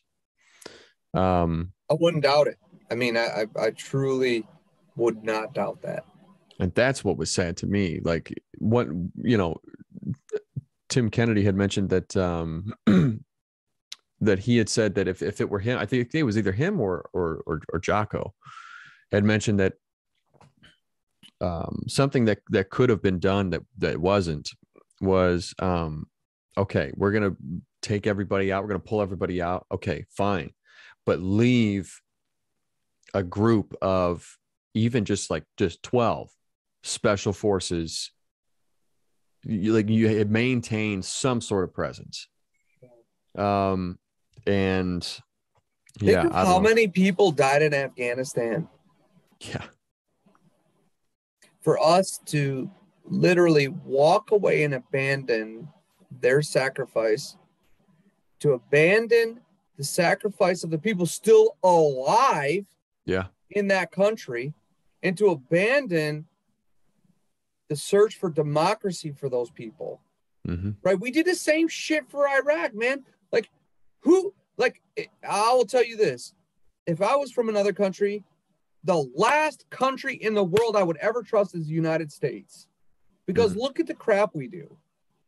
Mm-hmm. Like Ukraine, I'm like, yeah, I'm going to push on the U.S. for some pressure, but do I really care? Do I really hold my breath for them? No. Oh, and by the way, in 1 year, when it doesn't politically benefit them anymore, they're gonna pull away from the agreement, right? And my relationship with them doesn't matter. Yeah. Right. So what is an ally? Yeah. And to be honest with you, we've gotten away from that, man. If I was the UK, if I was Canada, if I was whomever else, then Spain, France, I would be constantly reviewing my relationship with the United States and saying, well, it's obvious that they're only ever doing what's right for them and not doing what's right for the collective, the collective good. Yeah. No, but, I dude, agree. The with way that. that we did, so we created ISIS. Mm-hmm. We've empowered Taliban to take over. We did that. We did that as a country. And shame on us for doing that. Well, I mean, and for not sticking it out and helping kick the crap out of those guys and, allowing democracy. Like, democracy ain't going to happen in 5 years, dude. No. It takes a long time. It does. I feel like it's one of those things where it's constantly one step forward, two steps back. Yep. Did you hear about the pilots? Like the pilots of rotary and fixed wing aircraft that are now the number one targets of the Taliban? Oh, man. Like, we trained them for 5-10 years. And now they've become the number one targets because guess what? They hold the keys to a military resource that the Taliban's never had. Jeez. Craziness. It's a mess, dude. It's a mess. How do you think we can fix it? Like what can we do to at least attempt to salvage any of the damage that's been done due to some of these moves and these political moves that have been, I feel like we need to be playing chess, not checkers. You know what I mean? You know what I mean? Yeah. And man, dude, I don't even know how to answer that question, because I think what we should be doing is investing in our long-term strategic partnerships. Yeah. That's what we should be doing, but we're not doing that. No. Everything's too divided, dude. Like I was just speaking with a friend of mine the other day that there was something about World War II. I don't know what it is, but there was something about World War II that, well, I think I do know what it is. It almost seemed like it was so clear cut, good versus evil. You know what I mean? And it was something that the whole nation could get behind, that everybody could come together and fight for the same cause. Well, now it's like everybody is so pinned against each other.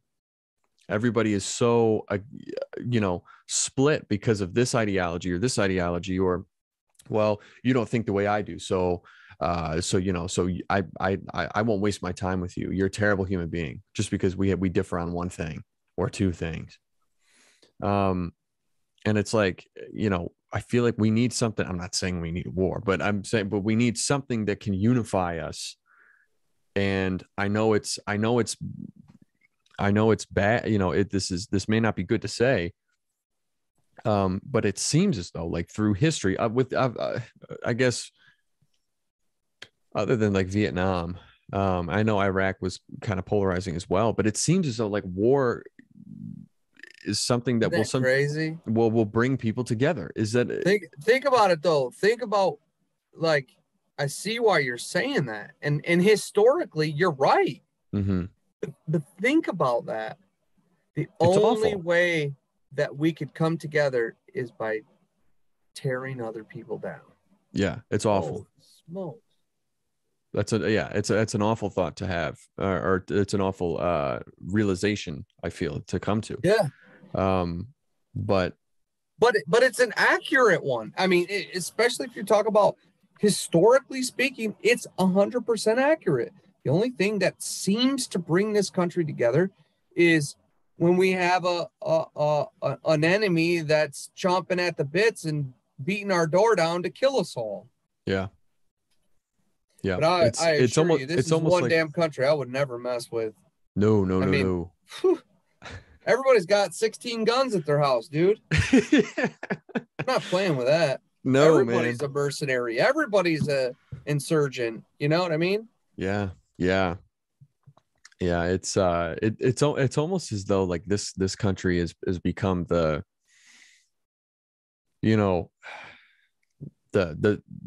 viciously fighting brothers and sisters, but yet if someone else comes at the door trying to jump into the fight, whoa, no, we can fight with each other, but you try coming at us. Hear about, and there was not a lot of media coverage, but it's happened a while ago, and I want to say maybe a year to 2 years ago, and I want to say it was like in Syria, and a bunch of Russian mercenaries, Syrian SDF, and a bunch of forces attacked us. And we called in all sorts of air support. Man, we freaking killed like 200 or 300 of them and sent like 400 of them wounded. And like, it was a huge deal, especially for the Russian mercenaries. Like, you got to look in the news, dude. Like, that was a real thing. And there was like a big investigation. Man, we kicked the shit out of those guys. I mean, we kicked the crap out of these guys. We didn't have a single wounded soldier. You want to talk about being freaking embarrassed? Sheesh. You know Russia was embarrassed about that. Well, you know it. But it's almost like that sort of thing needs to happen for us to come together as a country and make positive change. Which is so sad. But I don't know, man. I don't I don't have the answer for that. And there are many others who are much more qualified than I to try and, mull over that whole thought. But damn, I mean, from what I can see, that seems to be the only thing that does it. And, but I'm even kind of at the point now where it's like, you look at the generations coming up, man, like I'm like military wise, and like I'm worried. Yeah. It was a quote that I've heard Joe Rogan say. Of He was quoting someone else. I don't remember who it was exactly, but it was uh hard times make hard people. Dude, it's Hard so people true. hard It people is make so make freaking soft true. times. Hard people make soft times. Soft times make soft people. Soft people make hard times. And it just cycles back. So I'm wondering, because I'm like, in my opinion, we have a lot of soft people. Hell yeah. So I'm thinking, like, okay, what are the hard times that we're like that's coming? You know, But I worry. and if you think about it, couple perfect examples, right? Like I have 3 boys. Mm-hmm. We have a good life, Mm-hmm. right? Um, yeah, I've got a Purple Heart, right? I've been through 3 years of, you know, essentially where I thought my ass was going to be handed to me on a pretty consistent basis, if not daily, sometimes hourly, and sometimes weekly, right? Mm-hmm. Getting shot at and blown up. And that builds a hardness in you, right? When my parents got divorced when I was really young, right? So I was working since I was 14 years old, you know, shoveling driveways, delivering newspapers. I worked at Dunkin' Donuts, right? And that built a hardness and a resiliency that made me great for the military, and Mm-hmm. now look, right? That hardness and resiliency follows me into my career today. Yeah. But the easier I make things on my boys, it just seems counterintuitive, man. You want to give them the best and the easiest, and you want to give them money in college and all this stuff. But the more that you do for them, I mean, the less likely they are to succeed. It almost feels like a disservice to them. Yes. Yeah. It's Yeah. crazy it feels counterintuitive. Yeah. You know what I mean? Because Because they're not gonna develop the grind. They're not gonna mm, develop the want, the taste for success. They're just not gonna develop it in the same way that we did. And that's like I was all my great grandpa was the man, dude. I think he had 3 Purple Hearts. He had a Bronze Star. The dude was just freaking. He died. He didn't even realize he had a piece of metal embedded on his skull. Think about that. that's a He's man right there. dying, and he finds out, oh yeah, I took a piece of this mortar to the face. I never knew it. 70 years later, I never knew that. Wow. You know what I mean? Like the man was he got shot through the hip while he's laying there, bleeding out. He shoves his fist in there. Bro, what? He Could shoved you? his fist in his body to create a tourniquet of sorts. Yeah. Like the dude is just, man, a whole nother generation. But it's because of the struggle that they had to develop, or that they developed, that resiliency, that fight, that Yeah. that hunger, you know, and there's no generation that's had to do that No. since them. Yeah. So even baby boomers, right? I'm a millennial, right? Baby boomers didn't have it. Millennials got a little taste of it, of hard living, and it wasn't all of them. It was a selected few, right? And now we've got whatever this generation is, Z or whatever the next one is after that. Generation I X, don't Y, think Z. I don't think they got it. No. No. No. No. No, man. I don't think so either. Even myself. I'm 26, and I look Oh my at. God, dude, you're such a freaking baby, bro. Well, I look at Wait, my how old is your oldest sibling? Allison is 38. Yeah, Okay. 38. So, okay. Yeah. And then Matt, he's 36.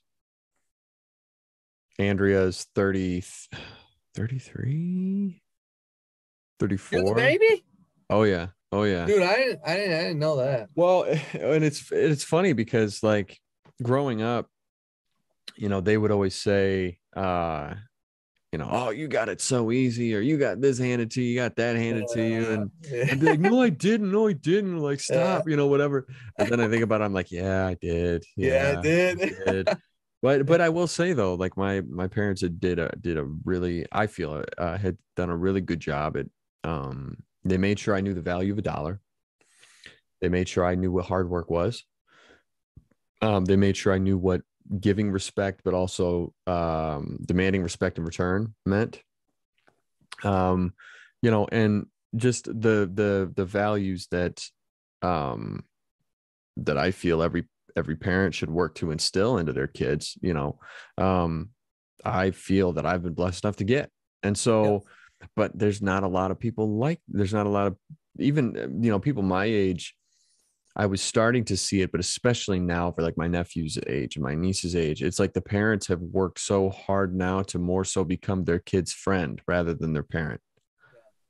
And I remember that was one thing my dad would always say. He goes, "I'm not your friend, I'm your father." Yep. And that's how it should be. That is the So man. So who knows, man? And it's funny because for all of those now that we're like almost 2 hours into this, for those of you Oh my who God, don't dude. know, I know, right? For those of you who don't know how we know each other, so I met you at my brother-in-law Andy's bachelor party, Yep. and saw you peel out of the trailer, after sleeping, and you came over and shook my hand, and um, you were wearing sunglasses, and it was like 9 o'clock at night, dark with the fire going. and and I remember I had gotten a bunch of these cigars for the bachelor weekend, and I was handing them out, and I guess I had already had enough to drink because you reminded me just the other day. You kept saying, "Well, I might have to bring you a cigar," and I'm like, what? It wasn't clicking in my head. I was like, I thought I've said like it'll be done over Zoom, like when you don't need to come out. And then Yeah. you kept saying, you said, I told you that I would owe you a cigar, and I'm like, Dude, you gave me like 3 cigars. I know. Well, that's what I'm saying is like, for one, how did you remember that based on the weekend that you had? But two, I guess I was a little more past my prime for memory for that weekend than I thought I was. But yeah, man, that was a fun weekend. That was a great Yeah. weekend. That was a great weekend. That was a Yeah. great weekend. And I think um so I cannot remember who asked me that. So somebody was like, "Oh, these big stogies," and I'm like, "Yeah, So my family, my distant relative, not direct, not immediate, is Winston Churchill. So I feel like I have to smoke big cigars, Yeah. right? It's natural, dude. It's natural." Yeah. And then somebody was like, "Nah, bullshit." And I'm like, "No, that's a real thing." My grandma's maiden name is Churchill. Mm. And then I met your dad and then started talking to him. That guy is awesome. So yeah, I know I need to get you back on those stogies because you gave me 3 of them, dude. And I'm like, you know what I'm supposed to do with 3 cigars that are, like longer than my leg, you know? Well, hey, it's I honestly I forgot about it. So you totally could have gotten away with not having a return, and that's fine. And honestly, even still, um, no, but yeah, man, yeah, that was a fun weekend. We had a good time, and I remember Andy. I mean, he's a big boy, and we I had to, wasn't there for all the craziness, but I heard. dude. Yeah, you were already cashed out, but he so Epi, right? Yeah. Yeah. Well, Andy had definitely had more than a few. And so at this point, he's doing the whole like Bob and eyes are, weave. yeah. And we were trying to get him to bed. We were trying to go get him to go crash. And because I had gotten him this bottle of Jack, but it was like a small batch, like really high proof. It was a nice bottle. And he goes, Yeah, and I got him one too, and it was really high proof. I don't know what it was, but yeah. it was really high proof. Well, and he's talking to me, and he's having this like heart to heart with me. He's like, man, I just gotta say, you really going places, and I'm really excited for you. I'm proud of you. And then he pulls this bottle and he goes, pull for pull. I was like, what? Oh God. And I'm like, all right, I'm like, it's his bachelor weekend, so I gotta, you gotta do it. you gotta do it. And he takes it like a full out 6-second pull. I counted because I was like, all right, I need to know how long I gotta go. 6 seconds with this bottle. And I'm like, this is death. This is death. This is where it ends, And so then I did that, and it hurt. It hurt a lot. But at this point, we're trying to get him to bed because he was sitting down and he like rolled off the platform he was sitting on too. And we got him up and he's not moving. He's like, no, I'm not going. I'm not going. He's like, no, man, it's just, I'm not going. I'm fine. It's, screw you guys. I'm fine. And I mean, he's a bear at this point, right? It's me and my brother trying to walk him. And I mean, I'm 6'4". I'm a decent sized guy. Matt, he's not 6'4". He's only 5'10". Everybody listening, Matt, I know you'll be listening. You're only 5. It's okay. It's all right. It's everybody needs to be a little short. That's sometimes. all right, Matt. I'm 5'11". All right, buddy, I got you back. But he's strong, right? And so we're trying to get him, and he's not moving. We can't move him. Well, then Epi looks at him and he goes, hey, you little bitch. At Andy, he's like, come on, come get me. And he starts putting his fists up, and Andy's like zeroes in, and he starts chasing him, and he starts like swing, and finally we got him into the trailer, and he's giggling, laughing, having a good time, whatever. And then I think it was a little bit later on, you had come out again. You woke back up and you came out again, and you were like, where's Andy? And we were like, where were you? Where were you during all this? Being in the military and being a dad, you can fall asleep anywhere. You gotta learn the skills, bro. You gotta learn the skills. Oh man.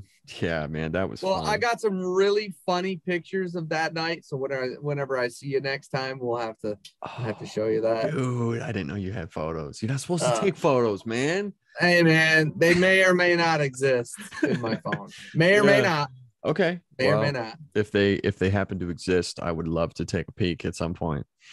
But well, hey man, before we wrap up, I always like to do a little segment called The Goods, and just to kind of pick your brain a little bit and close out the show. A little rapid fire. Do it.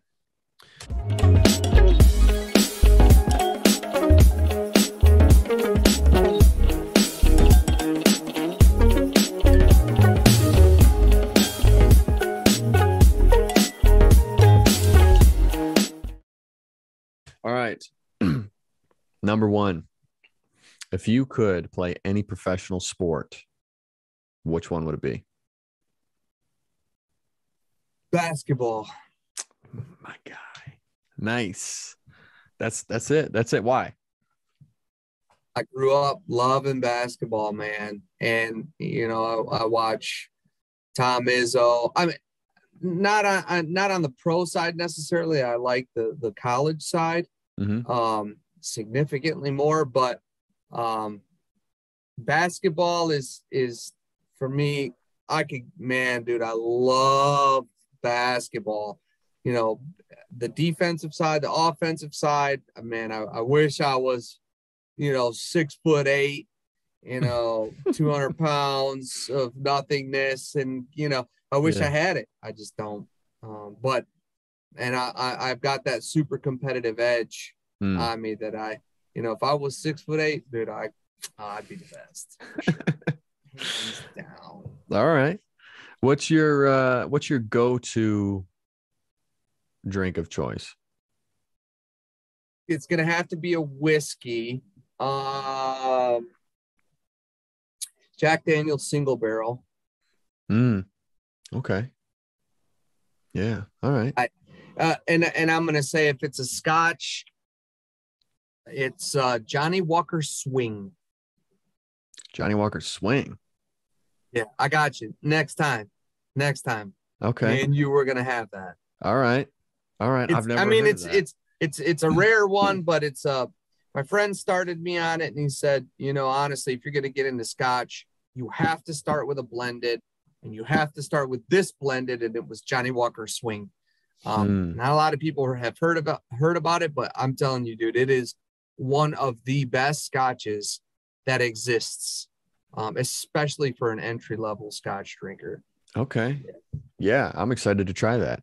There was actually at my pub, there's a bottle of Macallan Reflections.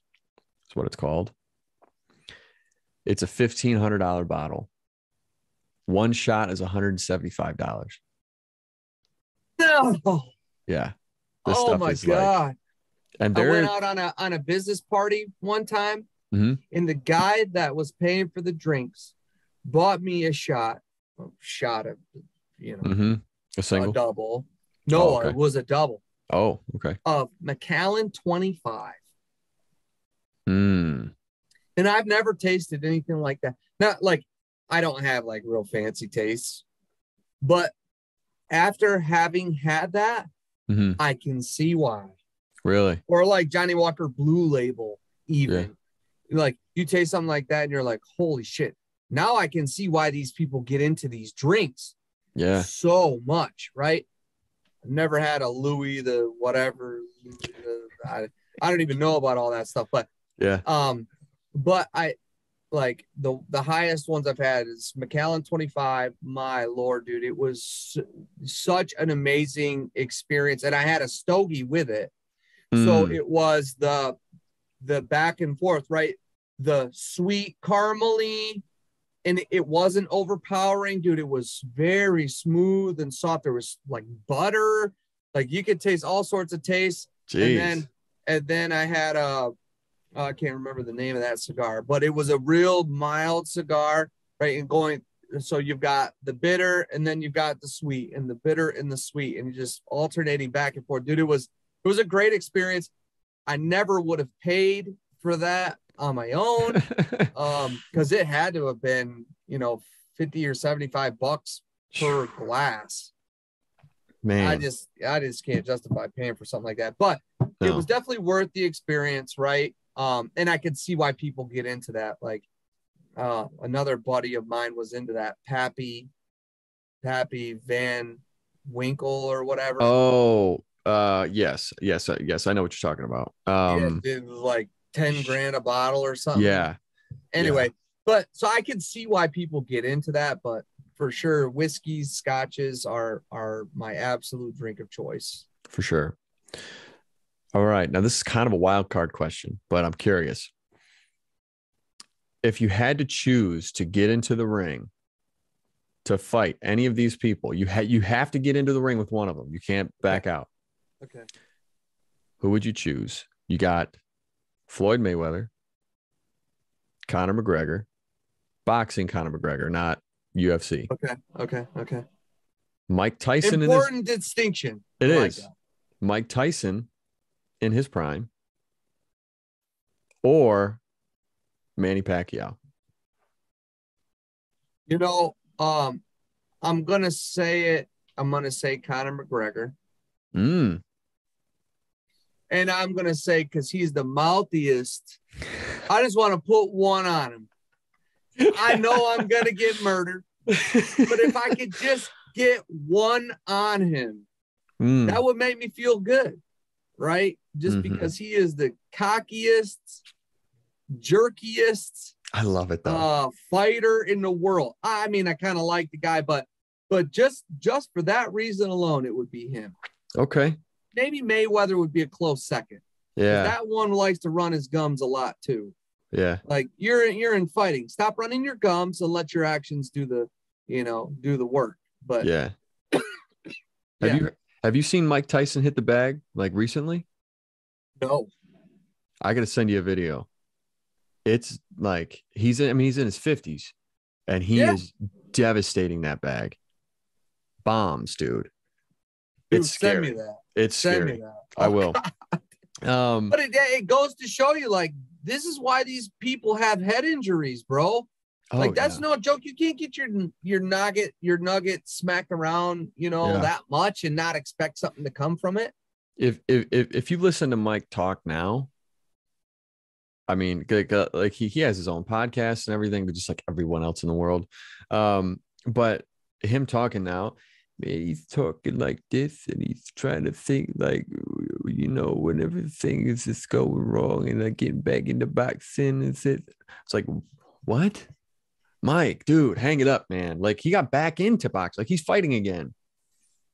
I'm like, That's like dude, Muhammad Ali, dude. Like, like, and even I can't remember what that Netflix show is of, like, studying Aaron Hernandez's brain injury stuff, that but dude, that's a real thing. CTE, man, CTE is a real thing CTE. for There sure. you go, dude. That is like, and I'm not the scientist, but I assure you. So I've been through 12 IED explosions. 12. And yeah, and I assure you, 100% assure you, I was different after each of those. And I still, to this day, I still feel the impacts from the traumatic brain injury that I suffered. I'm telling you, man, still to this day. And it's been like 10 years since you've been out. Oh yeah. Wow. Yeah. That's a real thing, dude. Wow. And that's getting hit on the nugget, right? When you're going through an explosion, right? There's so much going through the air and the concussive wave, right? So it's even worse than that, right? Yeah, okay, you got somebody hitting you on the chin, or you got the impact of two players coming together head to head. But when you have that concussive wave, yeah, man, that's got to mess with your equilibrium. It's feeling that those shock waves go through your body. It messes with everything, not just a single brain. blow to the head. Yep, you're right, dude. And I'm telling you now, like, having seen that show and having seen these guys who are fighters, boxers, football players, and they are 55, 60 years old and they can't even form a sentence. Yep, 100% I can believe that. Yeah. Well, Junior Seau, you remember the old football player Junior Seau? I do. He killed himself. He committed suicide, and they found that he had CTE. Because you can only find that after somebody passes away. They can't test it beforehand. And yeah, he had a severe case of CTE, but I guess Aaron Hernandez had the most advanced case of CTE. That documentary was absolutely eye-opening. I thought it was a fantastic documentary.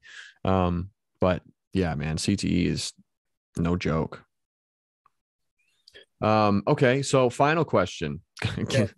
This will be an interesting switch, but what are some things that you do, or what are some ways that you keep yourself positive, grounded, and centered? I really like to spend time outdoors. Hmm. So, for example, last weekend, my son and I went hiking out in the state wetland behind my house. I like to hunt. Just sitting in the tree or sitting on the ground in the nature it has some level of therapy for me, dude, that I cannot explain with words. But being out in the woods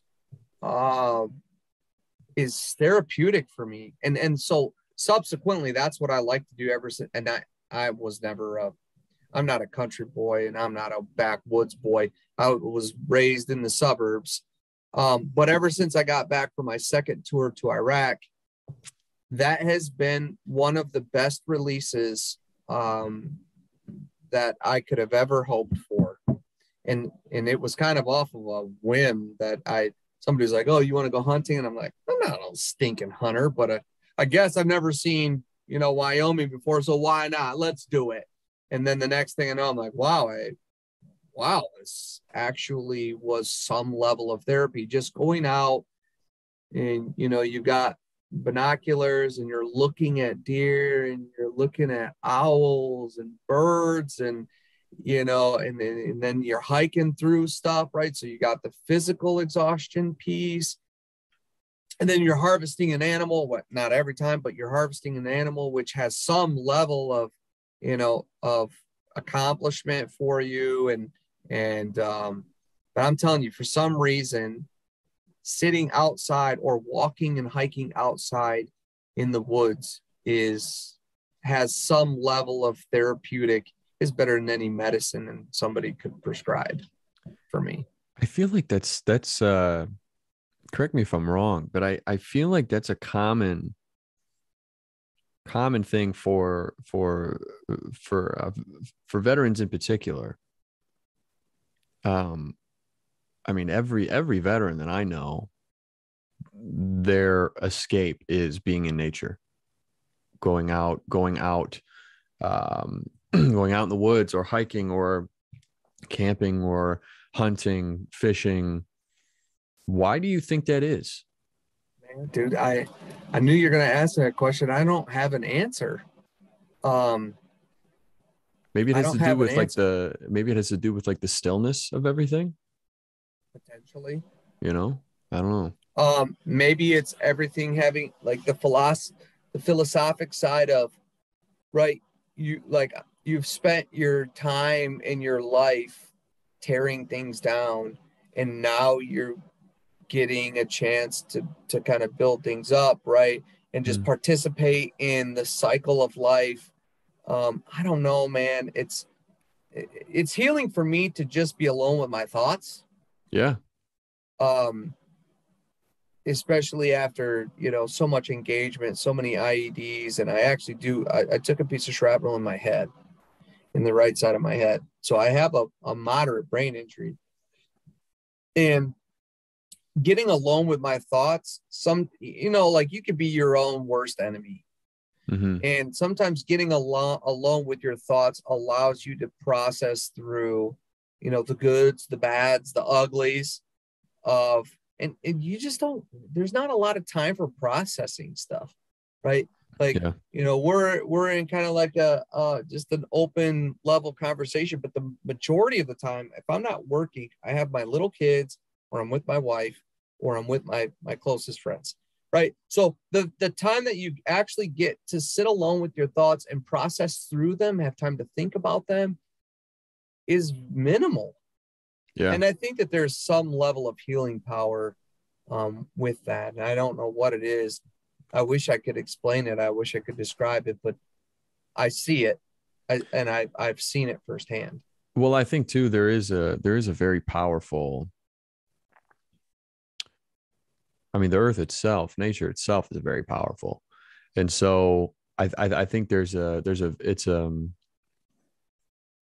thing called grounding. I don't know if you've heard of that, where it's a philosophy or a thought process of it, that it's important every day, ideally to start your day off like this, but if not, at least at some point in the day, taking your shoes off, taking your socks off, and walking the earth, skin to ground. And there's an energy from the earth that you absorb by doing that. I wouldn't doubt that one bit, man. Yeah. And yeah, and also too, I mean, it's just amazing to see the creation around you, I mean, to see what an amazing place this really is, this big old rock in space, what it really is, I think we focus so much on trying to get up into space, or it'd be cool to leave the planet, go somewhere else or whatever. But yeah, that'd be cool. But like, why don't you appreciate what's here first? I'm telling you right now, I'd rather be down here, appreciating what's in the forests, appreciating what's in the rivers, the oceans. And I'm telling you, that's where I'm focused. I mean, I don't necessarily like heights. Yes, I've jumped out of planes and stuff like that and parachuted and all sorts of crazy stuff. But that was me just more fierce in myself or forcing myself to face my fears. Mm-hmm. But man, if you told me, oh, let's go right now, I probably would still go with you. But it still is a fear of mine. Heights are still a fear of mine. Well, what's also crazy is to think that we know more about space than we do about our oceans. We've only explored roughly about 5% of our oceans. That's crazy to me, man. Isn't it? That is so crazy. Like there was a report, and I actually talked about it in my last episode, but there was a report that came out at the end of January that off of the coast of Tahiti, there's this company called One Ocean that they funded this whole expedition, but they found this coral reef that, and typically coral reefs are known to be in shallow water, anything less than 100 feet, You found this coral reef that was 2 miles long, 200 feet wide. There were corals that were 6 feet in diameter, and it was 200 feet down into the ocean. Wow. And so they're really excited about that now, because then now they're thinking maybe there's more, maybe we don't, maybe the whole thought that the coral reefs are disappearing and they're going to be gone forever, maybe it's not as dire as we thought it was. Not to say we shouldn't still try and work to take care of them, but we can research those and study them, I don't know, man, all that stuff's just super, super interesting to me. But well, hey man, thank you very much. We just did like 2 hours. So dude, that's my pleasure, man. Dude, you're super easy to talk to. You're a phenomenal guy, right? Thank you, man. 26 years old. Jeez, old Pete, you're a freaking baby, dude. It just kills me. I was talking to your sister about that. I'm like, man, your brother's so young. He doesn't seem that young. He seems like he's got it all up here. So you're kind of like an old soul. So it's nice. I got something up here. I don't know what it is. I got something going on up here though. I maybe need to get checked or whatever. But thank you, man. And I hope and I do mean this. I'm not just saying this for the sake of the show, because I don't do that. But I do hope that that soon we can go grab a beer and grab some dinner, because this talk was awesome. Count me in. I don't give a shit about the time or play. Count me in. I would love to do it, buddy. And I still got your stogie here. It's up in my drawer. All right, deal. All right, brother. All right, man. Well, thank you very much. Yeah, buddy. We'll talk to you later. And that's it for this episode of The Good Life. Thank you again for being here. Thank you to Shane for being here. That was a great conversation, I thought, and he's truly a genuine guy. It was great. I can't believe we went that long. I didn't even, the time just flew. So, but that's how you're having those good conversations, because you look at the clock and you're like, oh, just went for a long time. Didn't even realize we were going that far. So yeah, that's all I got. So we'll see you next week.